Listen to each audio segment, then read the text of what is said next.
Yorana et bienvenue dans Manava. L'apiculture existe depuis des millénaires. L'abeille a été un symbole antique, impérial et religieux. Nos invités du jour vont nous faire découvrir les différentes facettes de ce petit insecte surprenant qu'est l'abeille. J'accueille aujourd'hui Kalaï Selam, qui est président de l'association Apis Pollinetia. Bonjour. Marco Grégory, qui est apiculteur amateur. Caroline Vinet, diététicienne à la direction de la santé. Yarana. Et Marc Fabresse, qui est ingénieur et responsable de la cellule accompagnement et développement à la CAPL. Ravi de vous accueillir tous les quatre. Kalaï, la première question va être pour toi. Qu'est-ce que l'apiculture ? L'apiculture aujourd'hui, c'est un métier, une passion pour la plupart d'entre nous et qui consiste en fait à élever des abeilles dans l'objectif de pouvoir récolter les différents produits de la ruche. Le miel est le produit de la ruche le plus connu et c'est ça l'apiculture. Et On va développer évidemment un petit peu plus. Et présente-nous l'association Apis Pollinetia. Donc, cette association existe depuis fin 2016 et elle a pour but en fait de réunir des apiculteurs professionnels et amateurs au sein de problématiques communes pour les faire évoluer, les faire avancer. Donc depuis à peu 7 ans qu'on existe, on s'est bien installé dans le paysage local. On est aujourd'hui un interlocuteur privilégié avec le ministère de l'Agriculture pour échanger sur les problématiques des apiculteurs ici en Polynésie et sur comment les solutionner grâce à tous ces partenaires, donc la direction de l'agriculture, la chambre de l'agriculture, le CFPPA, etc. Marco, pourquoi est-ce que tu es devenu apiculteur ? Qu'est-ce qui t'a motivé ? Il y a une partie personnelle, d'histoire personnelle, de famille, de mon grand-père qui faisait ça avant. Donc j'ai baigné dedans enfant. Et après, c'est aussi une recherche personnelle par rapport à la connexion à la nature et aussi une passion au niveau gustatif. Et voilà. Marc, qui peut devenir apiculteur ? Est-ce qu'il y a des autorisations particulières ? Est-ce qu'il y a une déclaration à faire, ce genre de choses ? Alors aujourd'hui, tout le monde peut devenir apiculteur. Alors, bien sûr, amateur ou professionnel. Là, je parlais amateur, oui. Voilà, amateur, oui. Alors, on incite quand même les gens à suivre une formation pour pouvoir connaître les bases, parce que c'est quand même un élevage et des êtres vivants. Donc, il faut savoir faire correctement les travaux qu'il y a à faire en apiculture. Et oui, il y a une déclaration qui est obligatoire pour tout le monde, amateur ou professionnel. Il faut déclarer ses ruches annuellement à la direction de l'agriculture. C'est une obligation pour plusieurs raisons, à la fois pour suivre la filière, mais aussi au niveau sanitaire, pour suivre s'il y a un souci au niveau des abeilles, on puisse retracer et protéger les ruches qui sont dans les zones à danger. Donc très intéressant de préciser aux gens qui pourraient avoir des ruches que si on les déclare, c'est certainement pas pour les embêter, c'est bien au contraire pour protéger toutes les autres. Et comme ça, en plus, on est au courant des gens pour leur dire « Ah, il y a une formation, ah, il y a une nouvelle technique. » Ça va dans le positif. Exactement. Caroline, quels sont les bienfaits du miel ? On va dire au niveau nutrition et même santé. Oui, tout à fait. Le miel, faut le dire, c'est un produit naturel, mais ça reste quand même du sucre. Donc effectivement, il y a un petit peu de vitamines et de minéraux, mais c'est très très faible. Ça ne va pas venir couvrir finalement tous les besoins. Donc c'est vraiment à considérer comme un produit sucré, donc à consommer avec modération. Parce qu'on a la bonne ou mauvaise habitude de dire, écoute, on va remplacer le sucre par du miel. Alors c'est déjà mieux. Effectivement, pire, parce que le sucre blanc, c'est un produit raffiné, donc là, il y a des modifications industrielles, etc. Pour le coup, le miel, il n'y a aucune modification, normalement, les apiculteurs, si je me trompe. Mais en soi, ça reste vraiment un produit industriel qui n'est pas modifié finalement par l'industriel. Pardon, un produit naturel qui n'est pas modifié par l'industriel. Donc oui, c'est toujours mieux de remplacer par le miel. Et en plus, le miel a quand même l'avantage d'avoir un pouvoir sucrant. Donc c'est la capacité finalement de donner le goût du sucre à un aliment qui est supérieur finalement au sucre blanc.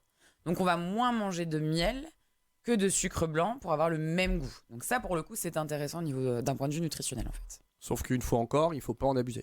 Exactement. C'est-à-dire qu'il ne faudrait pas normalement en consommer tous les jours, mais de façon occasionnelle et pas le pot, mais 2-3 cuillerées, quoi. Bon. Kalaï, alors, quel type de formation faut-il pour débuter si je veux installer une ruche dans mon jardin ? Et alors, donc, les formations d'initiation sont celles qui vont être proposées ici, soit par des organismes publics, soit par des privés.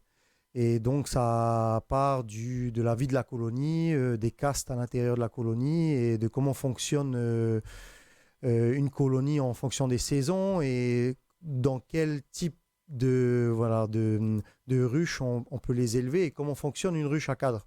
Alors cette formation va me permettre déjà rien que de décider si l'environnement de mon jardin permet d'installer une ruche. Aussi, effectivement, il est bien d'observer l'environnement dans lequel on veut faire de l'apiculture pour déterminer en fait l'assiette alimentaire des abeilles. En clair, ce qu'elles vont pouvoir les butiner. Exact, et qu'est-ce qu'elles vont pouvoir butiner aussi. Dans quelles conditions, en fonction de si on se trouve en forêt, près des côtes ou en résidence, il peut y avoir certaines différences, notamment en matière non seulement de plantes, mais de traitements que les abeilles pourraient subir par accident. Dans les résidences, par exemple, quand des gens traitent contre les moustiques chez eux, c'est un insecticide. Et un insecticide ne fait pas la différence entre les... Voilà. Exactement. Donc ça peut aussi être un point à relever et voilà, il faut s'interroger sur l'endroit où on pose des abeilles. Ça implique qu'il faille avoir un grand jardin et pas spécialement de voisins? Non, parce qu'en réalité, en fait, tout ce qu'un humain pourra planter dans sa vie ne sera jamais suffisant pour nourrir une colonie. Oui, mais je veux dire en termes, est-ce que compte le fait sur d'avoir des l'existant. voisins va perturber les abeilles ou est-ce que les abeilles risquent d'aller embêter les voisins? Effectivement, ouais, c'est aussi un problème parce que les abeilles, comme beaucoup d'insectes, sont attirées par les lumières. Et donc les lumières du soir peuvent les tromper et les faire D'accord. orienter vers elles. Et du coup, ça peut effectivement créer des problèmes avec le voisinage. Marco, toi, tu as un peu de place chez toi? Tu as installé comment est-ce que tu as installé tes ruches et combien tu as de ruches? Alors moi j'ai 3 ruches et oui j'ai beaucoup de place, j'ai cette chance-là donc j'ai pas vraiment le souci de la lumière et du voisinage. Donc beaucoup de place et beaucoup de ressources à butiner. Après je pense que dans la formation on apprend aussi à comment placer ses ruches et comment justement ne pas embêter le voisinage, comment les orienter. Donc il y a plein de choses à apprendre et à mettre en place pour respecter les autres justement dans le cadre de cette passion. C'est une formation qui peut durer combien de temps? Alors, je pense que c'est soit condensé en 1 semaine ou 2 semaines, soit c'est des formations plus longues. Moi, j'ai fait une formation plus longue sur 6 mois, ce qui permet de voir vraiment tous les cycles de l'abeille, toute la... Comprendre Voilà, complètement, ouais, ça t'intéressait vraiment et tu as voulu comprendre le fonctionnement total, global. exactement. Ouais, je recommande vraiment ça. Marc, quelles règles sanitaires faut-il suivre pour l'importation d'essaims? Et ces messieurs, vous allez nous expliquer ce que sont des essaims. D'accord, donc déjà, il faut éviter l'importation d'essaims. Voilà, tout ouais. simplement, je pense que c'est Très le bien, terme comme ça on qu'il répond faut, à la question. qu'il faut dire, c'est qu'aujourd'hui, l'ensemble des îles, quasiment toutes les îles de Polynésie, à part quelques exceptions, ont des abeilles. On peut travailler avec nos races locales qui sont de qualité, alors plein de races. Si toutefois il fallait importer des essaims ou des reines, etc., il faudrait se rapprocher à la fois de la direction de la biosécurité et du GDS, donc qui est le groupement de défense sanitaire animale de Polynésie française, pour avoir l'ensemble des mesures pour éviter, en amenant une abeille, d'amener les maladies qui vont avec. Il faut savoir une chose très importante, c'est que la Polynésie bénéficie d'un contexte exceptionnel, exempt de grosses maladies qui font du mal partout dans le monde, c'est-à-dire le varroa qui est un acarien et le coléoptère des ruches. On ne les a pas. Et quand ils arrivent sur un territoire, ils peuvent décimer 75% des ruches. Donc, pour protéger notre fénois de ces ravageurs, il faut ne rien importer. Et ça touche l'abeille, ça touche le matériel non neuf d'occasion, ça touche les ruchettes, ça touche... Voilà. Donc, il faut vraiment faire extrêmement attention, se rapprocher des vétérinaires du pays qui seront là pour vous répondre voilà, très rapidement, avant tout transfert inter-île ou de l'extérieur. Donc c'est très réglementé, et une fois encore, c'est pour le bien-être de la population des abeilles locales et de les protéger. Kalaï, comment est-ce qu'on passe d'apiculteur amateur à apiculteur professionnel? C'est quand la passion devient de plus en plus grande et que aussi les opportunités de pouvoir se développer sont là. Comme on l'a dit, il faut trouver des sites pour... on est des apiculteurs sédentaires ici en Polynésie. Donc, on répartit nos ruches sur un espace assez grand.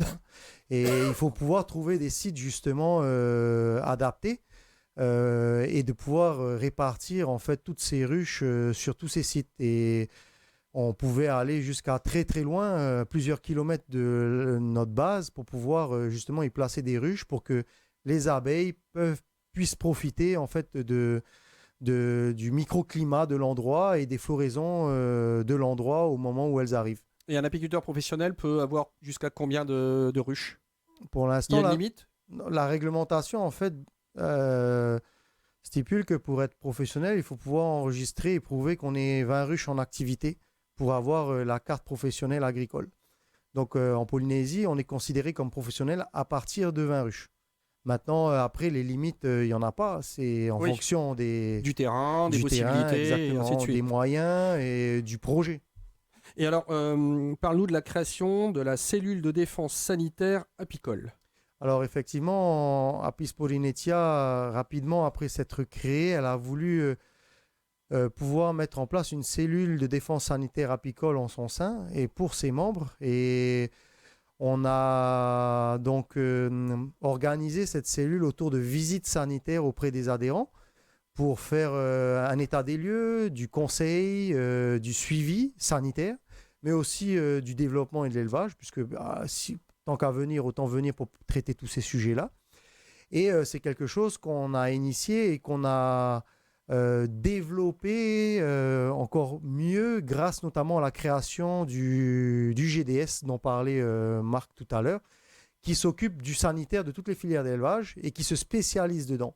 Donc on avait déjà pris cette initiative avant, on a bénéficié d'une subvention de la direction de l'agriculture pour cela, donc on est dans l'obligation de l'utiliser. Maintenant, on le fait en partenariat avec le GDS et donc on travaille main dans la main avec le technicien du GDS pour pouvoir justement faire remonter les informations, nous de nos adhérents et eux le GDS de tous les apiculteurs en général. Caroline, la diététicienne que tu es, me donnerait quel conseil pour lire une étiquette correctement et pour aller sur un miel de qualité et en tout cas, est-ce que tous les miels peuvent se valoir ou pas? Alors non, tous les miels ne se valent pas, notamment ceux qui sont industriels. On a souvent, alors là c'est vraiment dans un cas particulier, des miels industriels où on rajoute de l'eau ou du sucre pour une question économique. Donc là, d'un point de vue nutritionnel, c'est plus du tout la même chose que si on a du 100% miel. Ici, localement, on a du 100% miel.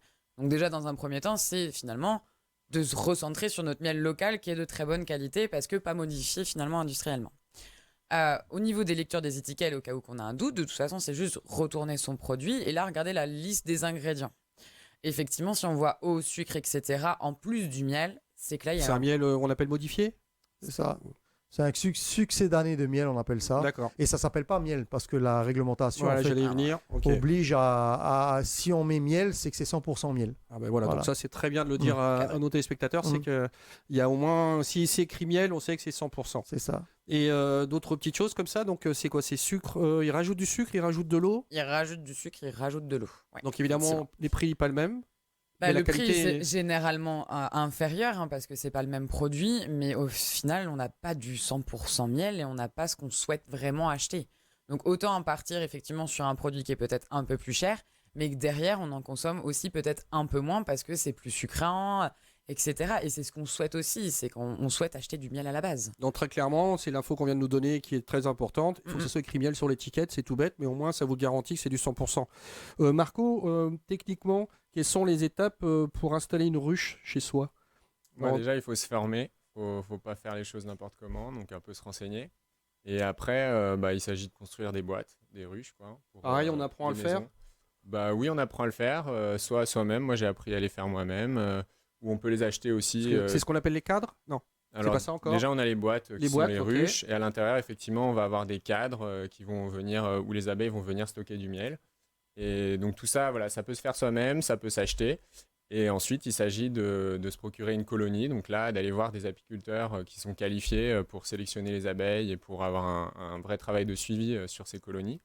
Et ça s'achète. Parce que ça se paye. C'est les seins dont on parlait tout à l'heure? Voilà. C'est ça. Ok. Voilà. On préfère parler justement de colonies parce que ça vient d'un élevage. Parce qu'on parle vraiment d'abeilles d'élevage. On parle plutôt des seins quand c'est à l'état sauvage et naturel. Donc voilà, je pense. Alors si je veux installer une ruche dans mon jardin parce que je trouve ça très intéressant et que je veux que les enfants découvrent ce genre de choses, ça peut coûter combien?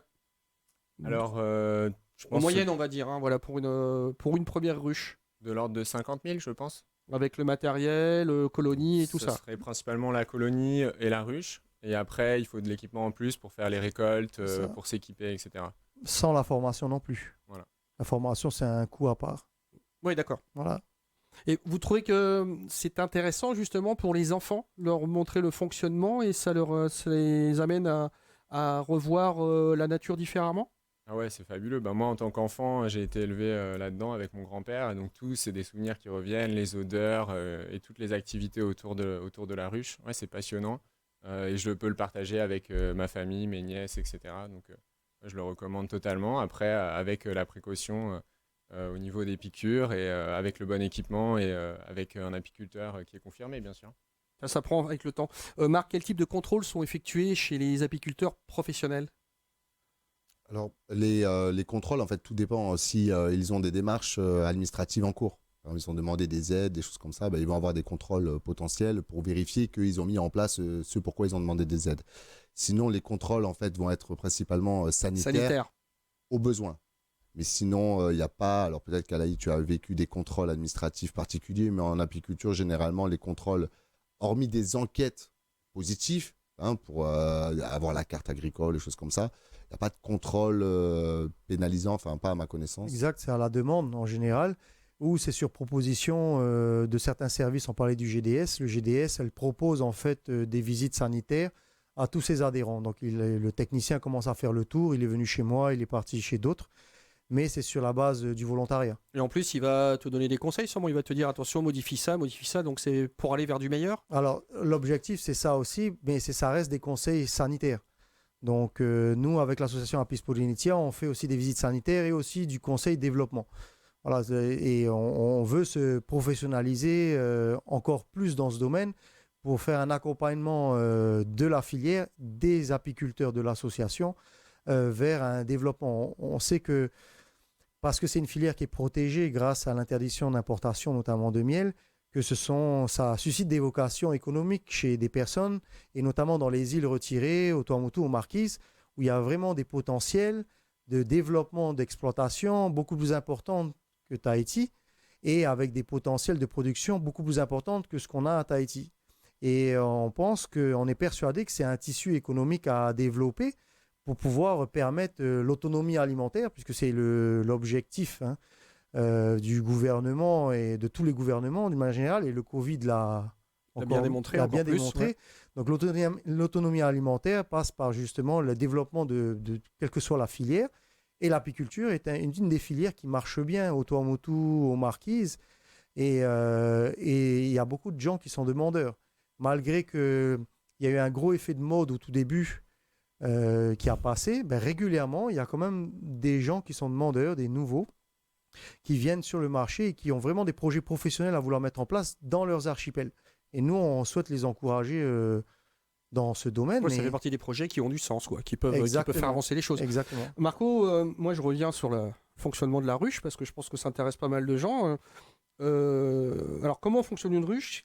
Quel type d'abeilles et quels sont leurs rôles respectifs au sein d'une ruche? Alors là, je reviens dans mes cours de formation, mais principalement, il y a des ouvrières et il y a une reine. Après, il y a aussi des mâles, mais on les voit un peu moins souvent.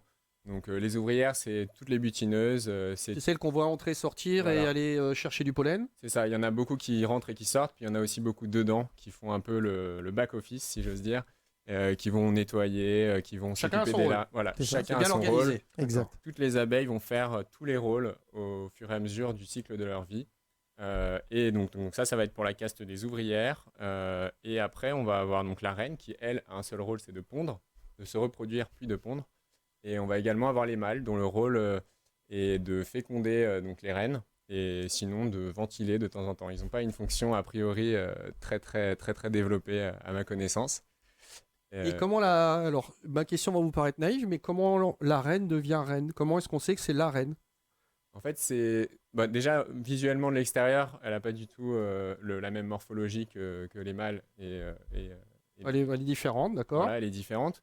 Et en fait, au stade d'une larve, en fait, c'est la nourriture qui va être donnée à la larve. Voilà, la sélection se fait là. Exactement. Naturellement, il y a une larve qui est sélectionnée, ou peut-être plusieurs. Exactement. Et c'est le mystère et la beauté extraordinaire, de la ruche. Ouais. Ouais. S'il y en a plusieurs, il y en a une qui va partir pour laisser, parce qu'en fait, la reine émet des phéromones pour éviter en fait que les autres abeilles puissent développer en fait leur gonade sexuelle. Et donc, il y a qu'elle qui développe en fait cet appareil pour pouvoir faire des petits. Et c'est par ces phéromones. Donc s'il y en a deux, il y en a une qui part, et elles n'arrivent pas à vivre ensemble à deux. C'est très rare d'ailleurs quand on trouve deux dans une ruche. Alors, dans le même esprit, l'utilité de l'abeille, mais dans la nature. C'est-à-dire on sait ce qu'elle fait dans la ruche, mais marquer ce qu'elle fait dans la nature, l'abeille. Bah, il y a des grands scientifiques qui ont dit que si l'abeille disparaissait, la planète Terre disparaîtrait aussi et tout l'environnement. Évidemment, le rôle qu'elle a, il est extraordinaire puisqu'elle assure la pollinisation avec d'autres insectes auxiliaires. Donc évidemment, beaucoup d'agriculteurs nous contactent pour installer des ruches ou pour devenir apiculteurs en plus de leur activité, notamment les producteurs d'arbres fruitiers. Puisqu'en fait, avec des abeilles, on se rend compte que la pollinisation est beaucoup plus importante et la production, que ce soit en maraîchage ou en fruits, est beaucoup plus importante. Donc effectivement, quand on le fait aussi pour avoir du miel, mais on le fait aussi pour son Pour environnement l'environnement. et pour aider les fleurs et aider l'environnement à se développer. Alors très clairement, quand vous voyez les abeilles, essayez de pas les écraser, quoi. Parce qu'on peut Elles sont souvent, pas agressives généralement. voilà, mais on a beaucoup de gens ont un réflexe, ils confondent guêpes et abeilles, et quelquefois, je dis on parce que je pense que ça nous arrive à tous, donc à nous de faire très attention. Kaleik, on parle d'abeilles, de miel, mais au sein d'une ruche, il y a aussi d'autres produits. Donc là, je vais lire, parce que je vais pas dire de bêtises, c'est la propolis et la gelée royale. Oui, il y en a d'autres encore. Alors, on va dire plus parce qu'après, je vais voir si Caroline peut nous éclairer.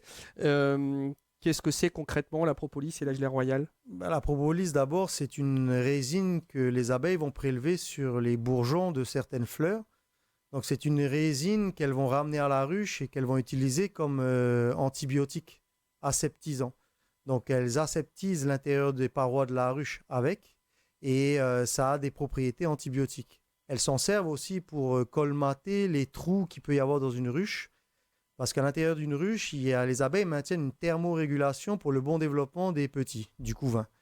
Et donc, il y a des fois, il y a des vides d'air que les abeilles n'apprécient pas et qu'elles boucheront avec la propolis pour éviter justement ces pertes de chaleur ou ce refroidissement du couvain. Et la gelée royale? Alors, la gelée royale, c'est une substance que les abeilles produisent d'abord pour toutes les jeunes larves.